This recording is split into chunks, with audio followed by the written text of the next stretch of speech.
The Triggerth galaxy had always viewed Earth as a quiet, insignificant planet located on the outskirts of the galactic map. Few species had ever ventured near it, and fewer still had taken the time to study it. Humanity, isolated in its little corner of the universe, had never expected to be noticed by the galaxy's deadliest species. They had their own wars, their own struggles, and their own problems. Earth, by all accounts, was a small player in the grand scheme of things. But that all changed the moment the wrong message was sent. It started innocently enough. A small delegation of alien diplomats arrived on Earth to meet with the United Nations. Their purpose was unclear, but the leaders of Earth's nations saw it as an opportunity to show the galaxy that they were ready for greater involvement. The first few days were diplomatic and filled with formalities. Speeches were made, treaties signed, and humanity felt proud. There was a buzz of excitement as the representatives from different nations gathered to celebrate their potential inclusion in the broader galactic community. But little did they know, a small, seemingly inconsequential decision would soon spark something far more catastrophic than they could ever imagine. The alien species, known as the Zealaner, were a race of highly intelligent and ruthless warriors with a reputation for annihilating any species they deemed weak. Their physical prowess was unmatched, and their technology was centuries ahead of anything humanity had ever developed. The Zealaner believed in survival of the fittest and ruled over their domain with an iron fist. Their fleet was infamous for leaving nothing but destruction in their wake. No one dared challenge them, not until Earth. During the final dinner with the alien delegates, an unfortunate mistake was made. The humans, excited about the prospects of peace and galactic cooperation, served the traditional dish that they had crafted for the occasion. It was a simple meal, rich in flavor and history, something they hoped would impress the visitors. However, one of the Zealaner diplomats, who had a particular dislike for human food, took offense. What was meant to be a gesture of goodwill was misinterpreted as an insult. The human cooks, unaware of the cultural significance of the food, had unwittingly prepared something that violated the Zealaner's strict dietary codes. In an instant, the atmosphere in the room shifted from warmth and camaraderie to cold, lethal silence. The lead diplomat, a towering figure named Ranok, stood up, his eyes burning with a fiery rage. He snarled, speaking in his native tongue, and within moments, his aides drew weapons. The humans, unsure of what was happening, tried to de-escalate the situation, but it was already too late. Ranok's anger was not something that could be quelled by words. In a booming voice, he declared that the humans had insulted the Zealaner and that their actions would not go unpunished. The diplomats left in a hurry, leaving the Earth leaders standing in stunned silence. They had not yet grasped the magnitude of what had just occurred. The Zealaner were not a species known for making idle threats. They were known for delivering swift and devastating retribution. As the humans tried to salvage what was left of the dinner, news broke that the Zealaner had sent a message to Earth's leaders. "You have declared war upon us, and you will suffer the consequences." At first, the humans believed it was a misunderstanding. Surely, this was some sort of overreaction. But as the days passed and the threats became more frequent, the reality began to set in. Earth had, without meaning to, declared war on the galaxy's deadliest species. No one knew how to react. Earth was unprepared for war on this scale. They had no standing army capable of defending against the Zealaner's superior forces. Their technology, while impressive for a young species, was nowhere near advanced enough to take on a fleet of intergalactic warships. Panic spread quickly. World leaders scrambled to come up with a plan. Military forces were put on high alert, and the global economy began to shift as resources were diverted to defense. The human race, who had lived peacefully for so long, now found itself in a fight for its survival. The very species that had always been content to live in their little corner of the galaxy were now thrust into a brutal war with the most feared race in the universe. In the midst of the chaos, a lone voice emerged from within the human ranks. A young officer named Captain Alex Harper, a member of Earth's defense forces, stood up and spoke to the leaders of the world. He had been a part of the initial diplomatic talks, and though he had no experience in warfare, he knew that humanity had one thing the Zealaner didn't: heart. "Maybe we don't have the technology to fight them," Captain Harper said. "Maybe we don't have the power they do, but we have something they don't understand. We have the will to survive. If we can't beat them in firepower, we'll beat them with our determination. We will not bow down." His words resonated with the world. His passion, his conviction, ignited a spark in the hearts of millions. Though they were outmatched, Earth's people were determined to fight back. They would not go down without a fight. As the first waves of Zealander ships approached Earth's orbit, humanity began to prepare for war. The stage was set. Earth had just declared war on the galaxy's deadliest species, and no one knew whether humanity could survive what was coming. But one thing was certain: the Zealander had made a terrible mistake. They had underestimated the human spirit. The responsive days that followed the Zealander's threat were some of the most intense humanity had ever known. Panic gripped Earth, but beneath it was something stronger: defiance. The Zealander were known throughout the galaxy as ruthless conquerors, and no one had ever dared stand against them, for fear of complete annihilation. The sheer thought that humans had dared provoke such a species sent ripples of fear across every nation. The initial shock of the announcement left Earth's leaders paralyzed, unsure of how to respond. But soon enough, reality set in, and the world began to brace for the unimaginable. Captain Alex Harper's words, though inspiring, did little to prepare humanity for the horrors that awaited. As Earth's military leaders scrambled to form a defense strategy, the news came in waves. The Zealander's first move was a demonstration of their overwhelming power. Without warning, a fleet of massive ships appeared at the edge of Earth's orbit. These ships, sleek and monstrous, were unlike anything humanity had ever seen. Their dark, reflective surfaces seemed to swallow the light of the sun, and their sheer size dwarfed any human-made vessel. The Zealander didn't just invade, they arrived with a message, a terrifying message that echoed across the world's communication channels. "We are the Zealander, and we do not forgive insults. Prepare for extinction." There were no bombs, no immediate attacks, but the threat was clear. The Zealander's presence alone was enough to paralyze Earth's defenses. Humanity, for the first time in its short history as a galactic species, was staring death in the face. The military might of Earth, which had always been seen as formidable in local conflicts, now seemed insignificant compared to the power of the Zealander fleet. World leaders gathered in the United Nations, trying to make sense of their new reality. There was no plan to counter the Zealander. Nothing in Earth's arsenal could even scratch the surface of the alien warships. The technological gap between the two species was enormous. The panic began to settle into something else, a grim realization that Earth might not survive. There were calls for surrender, for peace negotiations, but all were swiftly ignored. The Zealander made it abundantly clear that they didn't negotiate with weaklings. They didn't care for diplomacy or peace talks. What they cared about was dominance, and they had no intention of leaving Earth alive. But humanity wasn't ready to roll over and die. Despite the odds, they fought. Leaders came together, and the world's brightest minds began to work on a way to fight back. Earth's militaries went into high gear, mobilizing all available resources for war. Nations that had once been divided now stood united in their shared struggle for survival. The global economy shifted almost overnight, with entire industries focusing on defense technology. The fear was palpable, but so was the resolve. Humans had a knack for surviving in the face of adversity, and now it was their very existence that was at stake. Captain Alex Harper, still the voice of hope for many, was thrust into the heart of the conflict he had never expected to be in charge of humanity's defense against an alien species. But now, in the midst of all the chaos, he found himself leading a team of Earth's best minds and military personnel. They were tasked with one impossible goal: to find a way to stand up to the Zealander. With no advanced technology to match the alien ships, they needed to think outside the box. Working tirelessly in underground military bunkers, the brightest scientists and engineers from around the world focused on one thing: a weapon that could give humanity a fighting chance. Days turned into weeks as they worked feverishly, knowing that every second counted. It was a race against time. The Zealander's fleet was moving closer, their warships orbiting Earth like vultures waiting for their prey to falter. But the breakthrough came from an unexpected source. During one of the late-night meetings, a scientist named Dr. Helena Maris, who had been studying ancient Earth warfare, proposed an unorthodox idea. What if the key to surviving wasn't in advanced technology, but in human ingenuity? She suggested that humanity should turn to ancient Earth tactics, guerrilla warfare strategies that focused on exploiting the weaknesses of a superior enemy. It wasn't about matching the Zealander in strength. It was about using their arrogance and overconfidence against them.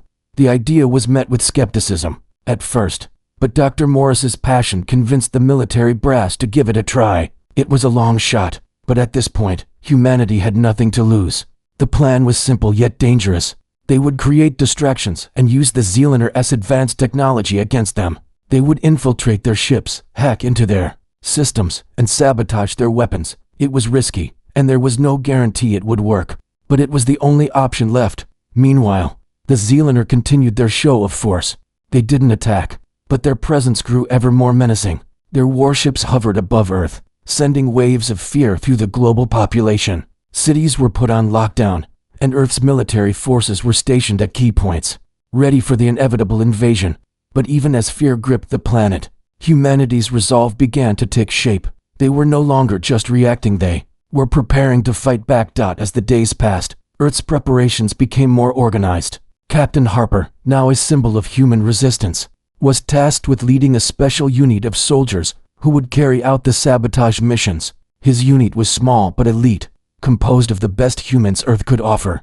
They would go in stealth, using the ancient guerrilla tactics Dr. Morris had proposed, and strike when the time was right. The Zealander might have been the most deadly species in the galaxy, but they had underestimated one crucial factor: humanity's will to survive. They thought they could wipe out Earth without a second thought, but they had overlooked the one thing that set humans apart from every other species they had conquered: the human spirit. The countdown had begun. Time was running out, and Earth had no choice but to act. They were about to make their first move in a war that could determine the fate of the galaxy. The preparation tension on Earth had reached a boiling point as the Zealander's warships loomed in the skies above. Earth's leadership knew that the time for debate had passed and that only action could stand between humanity and complete obliteration. But with their military forces outmatched by the technological supremacy of the Zealander, Earth's best minds scrambled to find a solution. Captain Alex Harper stood at the center of it all, leading a small but determined team of specialists, tasked with coming up with the impossible. The stakes were high. The Zealander were not a species that played by the rules of engagement. They destroyed worlds for the slightest insult, wiped out entire civilizations with a cold, merciless efficiency. There was no time for mistakes. As the days passed, it became clear that Earth had to act swiftly or face a future where humanity no longer existed. Dr. Helena Morris, the scientist who had suggested the guerrilla tactics, was now working side by side with the military's most experienced strategists. They were racing against time, trying to develop a plan that would give humanity even a small chance. The idea was to fight fire with fire, using the Zealander's own weapons against them. The task was daunting, as Earth's technology was light years behind the Zealander's. But Dr. Morris had a plan. Earth needed to infiltrate the Zealander's ships, hack into their systems, and disable their weaponry. For this to work, they would need the right team.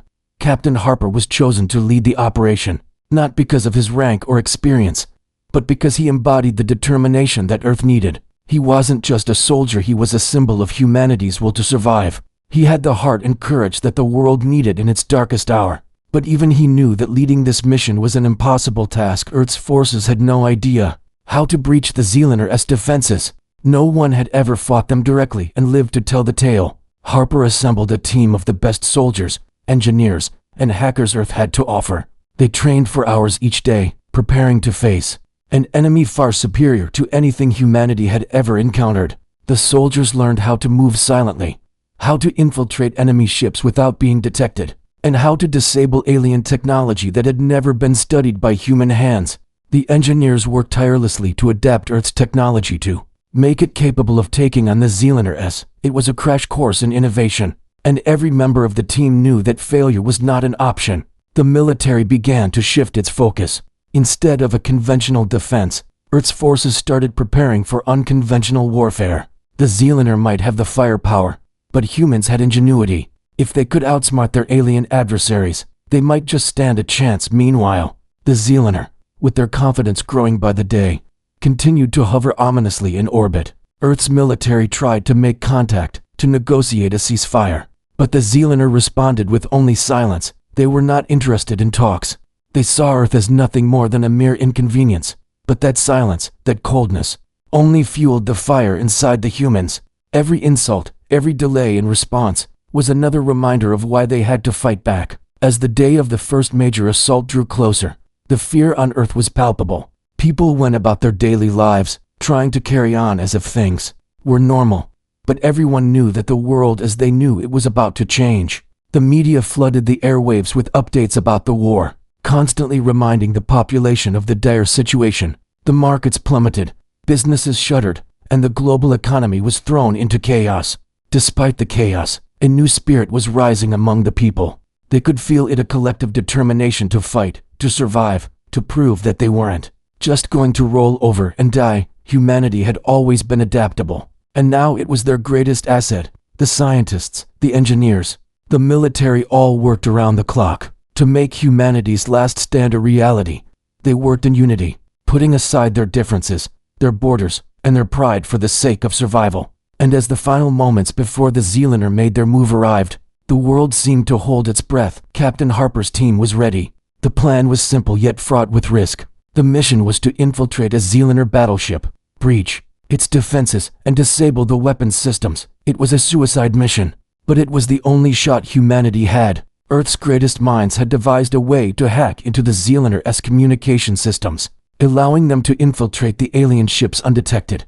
The human soldiers, though vastly outnumbered and outgunned, would have to rely on speed, stealth, and cunning. The engineers had repurposed Earth's technology, creating devices that could disable the Zealander's high-tech weaponry. They were crude by the alien standards, but they would have to do. With these devices, Earth's forces planned to strike at the heart of the Zealander fleet. If they could take down one ship, it would send a message to the aliens. Humanity was not going down without a fight. The day before the operation, Captain Harper gathered his team in a darkened briefing room.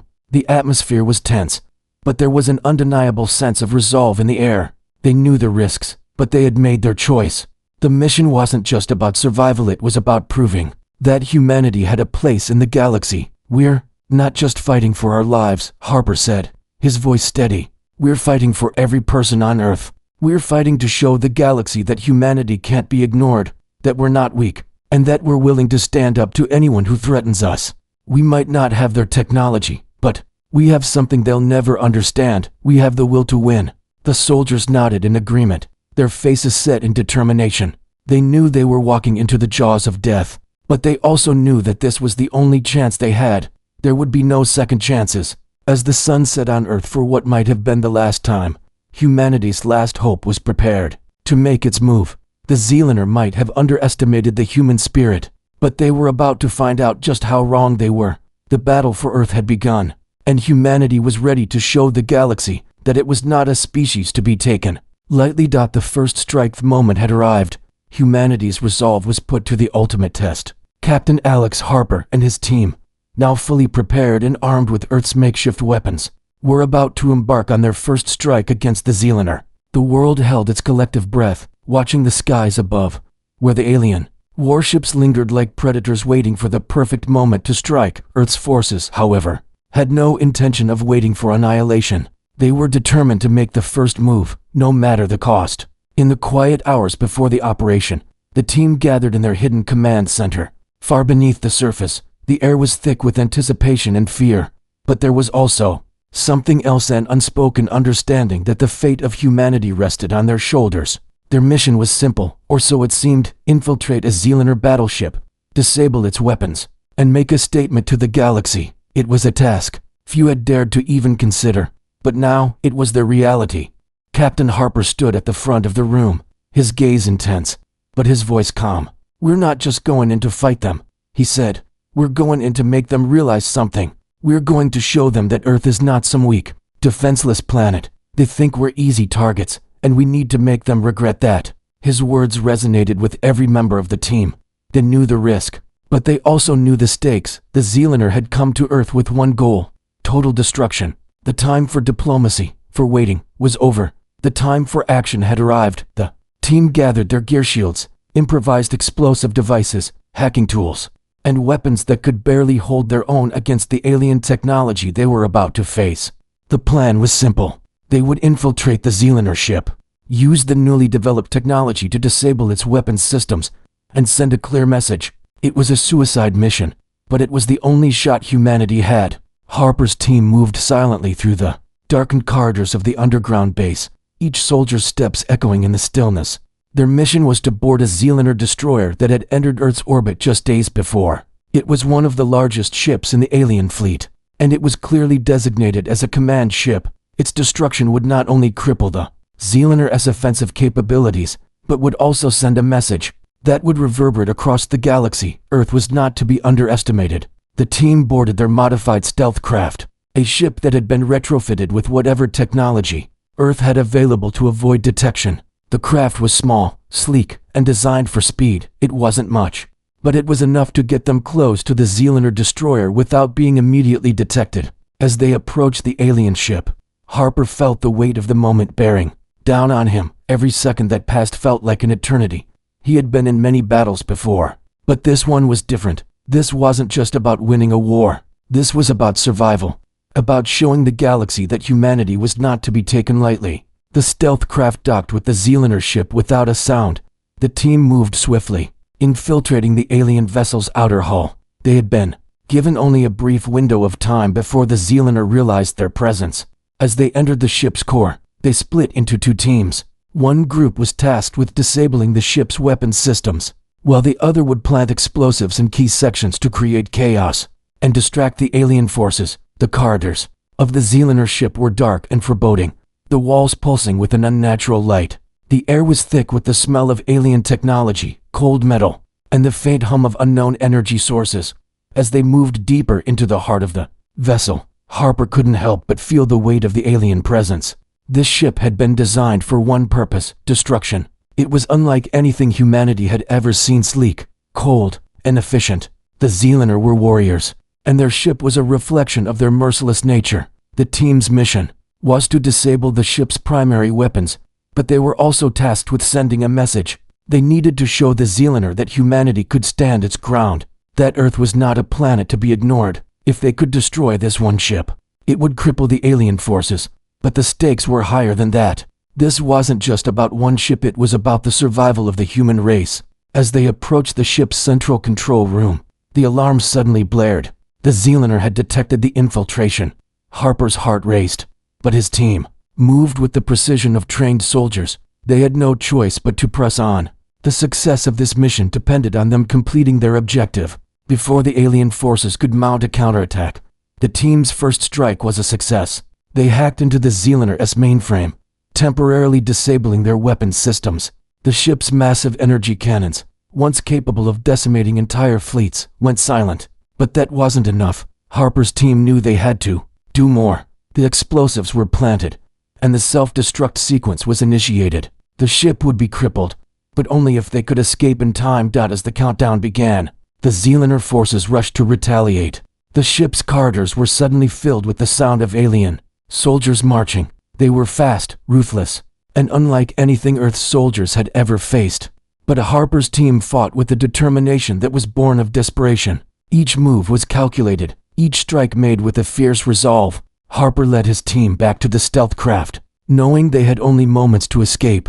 The explosion would be catastrophic, but it was their only chance to prove that humanity could stand up to the Zealander. As they made their way back to the ship's airlock, the first explosions rang out. The Zealander's ship shook violently. As the devices planted in key sections detonated, the force was enough to throw the aliens into disarray. But there was no time to savor the victory. With the stealth craft ready to launch, the team scrambled aboard. The final blast rang out, and the Zealander ship, once a symbol of fear and destruction, erupted in a massive explosion. The shockwave sent ripples through space, but humanity's message had been sent. Earth had fought back. As the team made their way back to Earth's orbit, the sense of accomplishment was palpable. They had struck a blow against the galaxy's deadliest species, but there was still so much to be done. The Zealander would respond, and the fight for humanity's survival was far from over. The first strike had been a success, but the war had only just begun. The battle for Earth's future was now underway, and humanity had made it clear they were not going down without a fight. The turning point silence after the explosion was deafening. For a moment, it felt as though the universe itself had paused to take in the magnitude of what had just happened. The Zealander's flagship, once an unstoppable symbol of terror, had been reduced to space debris. The shockwaves sent ripples across the galactic void, and for the first time in their history, the Zealander had been made to bleed. Captain Alex Harper and his team, battered but alive, returned to Earth's orbit, their stealth craft barely holding together after the harrowing mission. They had succeeded, but there was no time for celebration. The war had only just begun. And the Zealander would not take this humiliation lightly. Back on Earth, the news spread like wildfire. For the first time, humanity had struck a blow against one of the deadliest species in the galaxy. The people of Earth, once paralyzed by fear, now had a glimmer of hope. They had seen that it was possible to stand up to the Zealander, that humanity could not only survive but fight back. But in the cold, calculating silence of the Zealander command center, the seeds of revenge were being sown. The Zealander, wounded, but far from broken, had begun to plan their retaliation. For the first time in centuries, the Zealander fleet was in disarray. The destruction of their flagship had sent shockwaves through their ranks. Their commanders, used to absolute control and ruthless efficiency, were now scrambling to regain their lost prestige. The attack on Earth had been a simple mission of conquest in their eyes, but now they found themselves in the midst of a war they hadn't anticipated. The humans had made a mistake, one that would cost them dearly. But the Zealander were not a species known for forgiveness. Back on Earth, Captain Harper and his team were hailed as heroes. Their victory over the Zealander flagship was unprecedented, and the human spirit soared in the wake of their success. But Harper knew that their actions had only set the stage for the next, more dangerous phase of the war. The Zealander would retaliate, and when they did, Earth would need to be ready. The victory had come at a great cost, and the price of survival was about to escalate. Earth's military began to adapt to the new reality. With their first successful strike, they had gained valuable intelligence on the Zealander's weaknesses.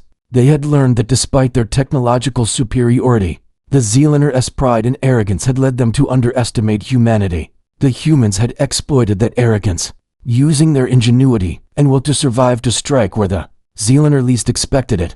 Now, Earth's forces had to prepare for the inevitable counterattack, and they needed to act fast. The first step was to regroup. The world's nations, once divided and skeptical of working together, now recognized the importance of unity. Earth's leaders set aside their differences and formed an unprecedented global alliance. Military forces from every corner of the planet came together to create a unified front. The once chaotic and fragmented response to the Zealander invasion was now focused and coordinated. The fear that had gripped humanity was slowly being replaced by determination. Captain Harper was once again thrust into the spotlight, but this time, his role was even more crucial. He had led the first successful strike against the Zealander, but now, he had to help prepare Earth for the next wave. The knowledge gained from the attack on the Zealander flagship was invaluable, but it wasn't enough. Earth would need to develop new strategies, new technologies, and new tactics if it had any hope of surviving the war that was coming. Harper and his team, along with Earth's top engineers and scientists, began working around the clock to develop weapons and technology capable of facing the full might of the Zealander fleet. The war was far from over, and humanity's fight for survival was just beginning. They had taken the first step, but now they had to face the consequences. As the days passed, the Zealander launched their retaliatory strikes. Earth's defenses, though bolstered by the lessons learned from their first victory, were still no match for the Zealander's overwhelming firepower. The alien fleet began to make its move, targeting key human colonies and military installations. Cities were destroyed, and millions of lives were lost. The Zealander's cruelty knew no bounds, and they showed no mercy. But humanity's resolve only grew stronger. In the face of this unrelenting onslaught, in the heart of Earth's Defense Command Center, Harper and his team strategized their next move. They knew that every decision they made could mean the difference between survival and extinction. The next phase of the war would require them to take risks, to push the boundaries of what humanity was capable of. There was no room for error, and then, in a moment of inspiration, one of Harper's engineers, Dr. Lisa Fernandez, made a breakthrough. While analyzing the Zealander's technology, she discovered a weakness in their energy shields. It wasn't much, but it was enough. If Earth's forces could exploit this weakness, they could gain a significant advantage. The Zealander's shields, though powerful, were vulnerable in certain areas, an opening that humanity could use to strike directly at their heart. With this newfound knowledge, Earth's engineers and military strategists set to work. The race was on to develop new weapons and tactics to take advantage of this weakness. The next few weeks were a blur of innovation and preparation. Weapons were retooled, ships were modified, and battle strategies were rewritten. The humans were no longer just reacting to the Zealander, they were taking the fight to them. Captain Harper and his team were once again called into action. They were tasked with leading a daring assault on the Zealander's central command vessel. It was the most dangerous mission they had ever faced, but they were no longer afraid. They had learned that humanity could stand up to the galaxy's deadliest species, and they were ready to take the fight to the next level. The moment of truth had arrived. Earth's forces, armed with the knowledge gained from their first victory, and the Zealander's newfound weakness, prepared for their most daring strike yet. The battle for Earth's survival was far from over, but the humans now had something they hadn't had before: hope. The turning point had arrived, and with it, humanity's greatest weapon, the unbreakable will to survive. The final stand. The atmosphere on Earth was electric with anticipation. As the final battle drew near, every human on the planet seemed to be waiting for something. The events of the past few weeks had changed them. They were no longer the frightened, helpless species that had first encountered the Zealander. No, they were now warriors, determined to protect their home, their families, and their future. The sense of fear that once paralyzed them had been replaced by a unified sense of purpose. Humanity had learned its greatest lesson: the will to survive was stronger than any force in the galaxy. The plan had been set in motion. With the new knowledge gained from Dr. Fernandez's discovery of the Zealander's weak spot, Earth's military had retooled its weapons and prepared its fleet for the most dangerous mission in human history. They were going to strike directly at the heart of the Zealander fleet, targeting their command vessel in a final, decisive blow. The time had come to show the Zealander that Earth would not be conquered. Earth would fight, and Earth would win. Captain Alex Harper, having already led humanity's first successful strike against the Zealander, now found himself at the head of Earth's largest military operation. His unit had grown into something far greater than just a small group of soldiers. They were a symbol, a beacon of humanity's strength. They were the ones who would lead Earth's final stand. They were going to show the Zealander that they had made a grave mistake underestimating humanity. The first phase of the operation was a careful assault, the stealth craft infiltrating the Zealander command ship. The plan was simple but dangerous. Earth's forces would strike fast, take advantage of the weaknesses in the alien shields, and disable their central command systems. They would rely on speed, precision, and the element of surprise. In essence, it would be their most daring move yet, a move that would either save or doom humanity. As the time drew nearer, the weight of the mission settled on Harper's shoulders. He had faced many battles before, but none like this. The fate of his species, of his planet, now rested on the success of this one mission. He had seen the devastation caused by the Zealander's retaliatory strikes, and he knew that if they failed now, Earth would fall. His thoughts were a mixture of determination and quiet fear, but in the end, he knew there was no choice. Humanity had to win, or they would perish. With the countdown ticking down, the fleet moved into position. The Zealander had begun to gather all their forces in one massive strike against Earth, sending their full might to annihilate the human resistance once and for all. But they had underestimated the power of the human spirit. Earth's forces, though outnumbered and outgunned, had the element of surprise on their side. The humans weren't just fighting for survival. They were fighting for something more. They were fighting for their home, for their families, and for the future of their species. As Earth's forces approached the Zealander's command ship, Harper's heart raced. His team, a small but elite force, was ready to board and strike at the heart of the enemy. The stealth craft, designed to slip past enemy radar and defenses, was their only chance to get close. The aliens had no idea what was coming, but that was about to change. Captain Harper and his team descended into the belly of the alien ship, where chaos erupted in every direction. The Zealander were not known for their mercy, and Earth's soldiers were not known for backing down. With each step, the weight of their mission grew heavier, but the team's resolve only strengthened. They moved swiftly, silently, as they approached the heart of the alien vessel. Every moment felt like a lifetime. Every second was precious. Infiltrating the ship's central control room, the team quickly moved into position. The devices they had developed, modified versions of Earth's technology, were designed to exploit the weak spots in the Zealander's energy shields.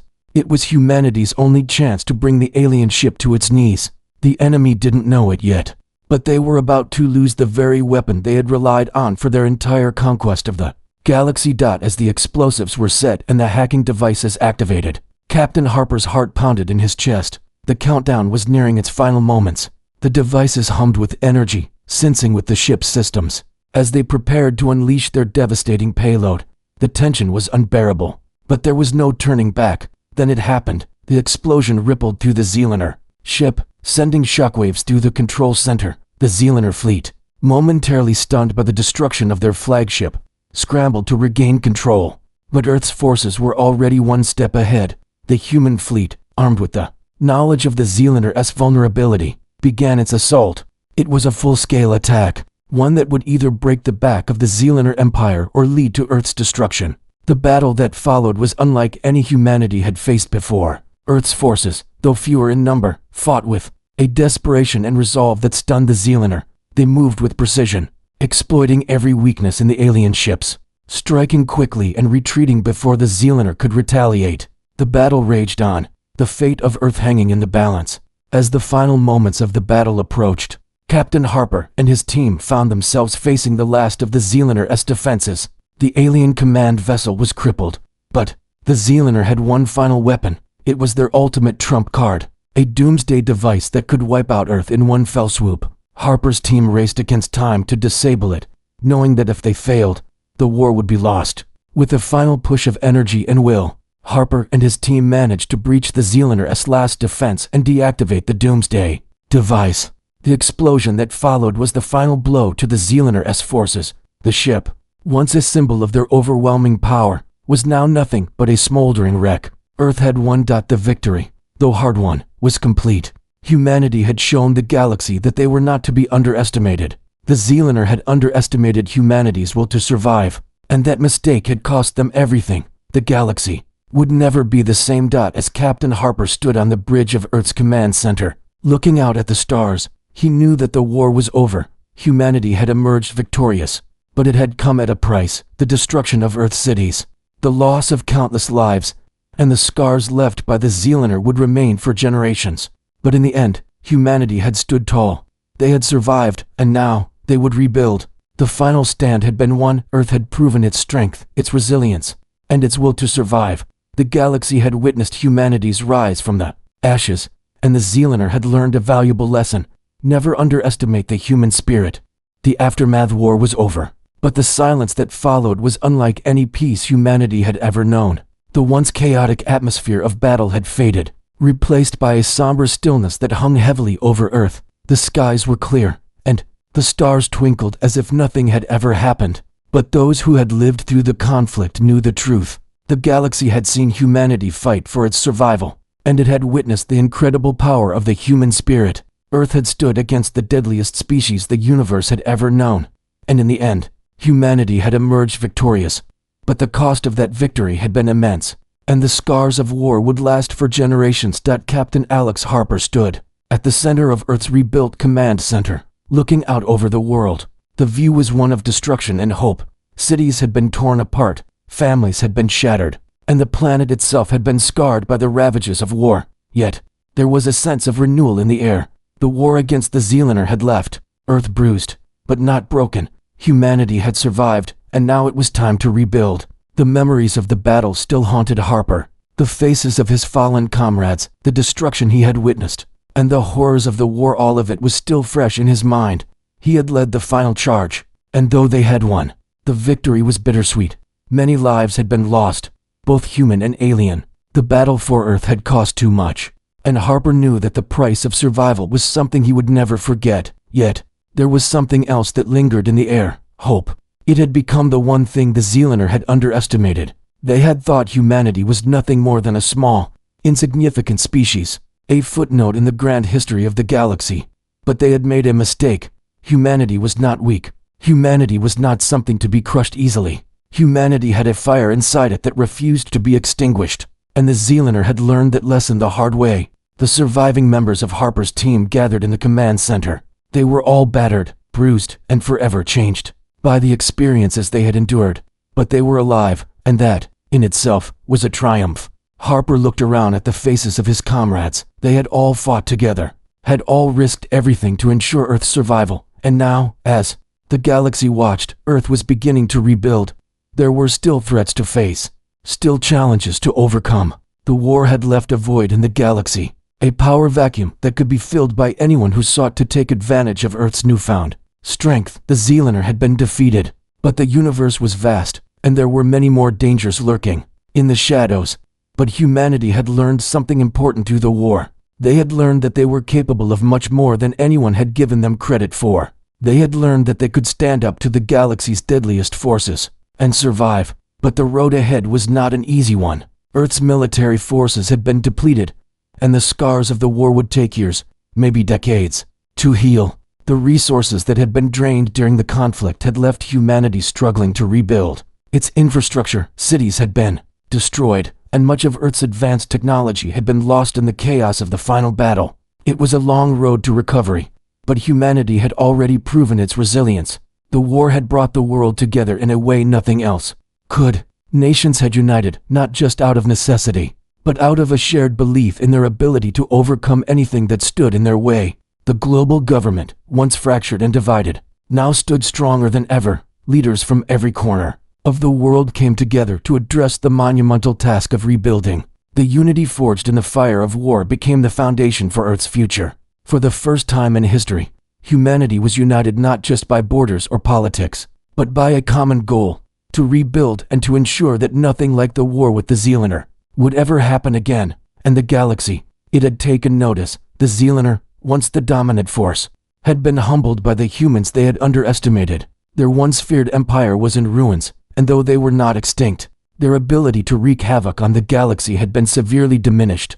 In their place, a new order was emerging. Other species, once cautious about humanity, began to take a different view. Earth had shown them that humans were not just survivors, they were fighters, and they were capable of far more than anyone had given them credit for. As Earth began to rebuild, Harper and his team found themselves faced with a new mission, one of peace. They had fought to survive, but now they had to ensure that humanity's place in the galaxy was not defined by fear or war. Earth had to be a beacon of hope, a symbol that even the most terrifying of species could be stopped if the will to fight was strong enough. Harper and his team took it upon themselves to lead this new charge.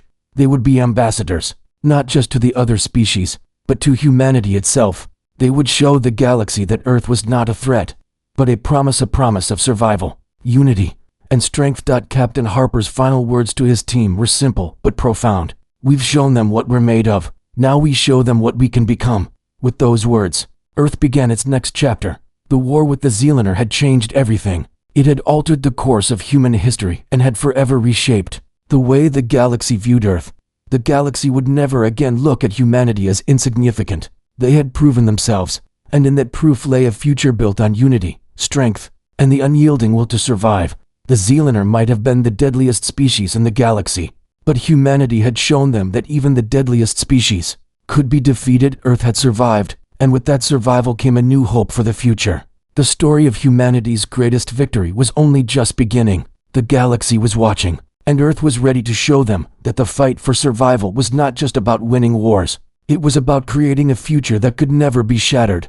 The war had left its marks on humanity, but also forged a new understanding of what they were capable of. From the ashes of destruction, Earth had risen stronger than ever before. The Zealander had come with the intent to annihilate, but humanity had given them a lesson they would never forget. With their final victory, humans were no longer seen as a fragile species, but as warriors with an unbreakable will to survive. The rebuilding process was long and challenging, but the spirit of unity that had been ignited in the war continued to guide the people of Earth. The divisions that once existed between nations were now a thing of the past, replaced by a singular purpose to ensure Earth's place in the galaxy was one of peace and strength. It wasn't just about survival anymore. It was about forging a future that would inspire not only their own species but others as well. The galaxy had watched as Earth fought back against the Zealander, and now they were watching again as humans rebuilt their world. Earth was no longer just a distant dot on a galactic map. It was a symbol. It was proof that even in the face of overwhelming odds, even when all hope seemed lost, the human spirit could not be extinguished. For Captain Alex Harper and his team, the journey was far from over. They had led humanity to victory, but now they were tasked with leading them into the future. There were still challenges ahead, still uncertainties, but they faced them with the same courage and determination they had shown in the war. The fight for Earth's future was not over, and they would continue to stand guard, ensuring that the peace they fought so hard for was preserved. And so, the galaxy would continue to watch as Earth, once thought weak and insignificant, transformed into a force that would shape the future of the universe. The Zealander had learned their lesson. But humanity had learned something even more valuable. They had learned that no matter how dark the future seemed, there was always hope, always a way forward. With their hearts full of pride, the people of Earth looked up at the stars, knowing that their place in the galaxy had been secured, and as long as humanity had the will to fight, nothing would ever threaten their survival again. The end.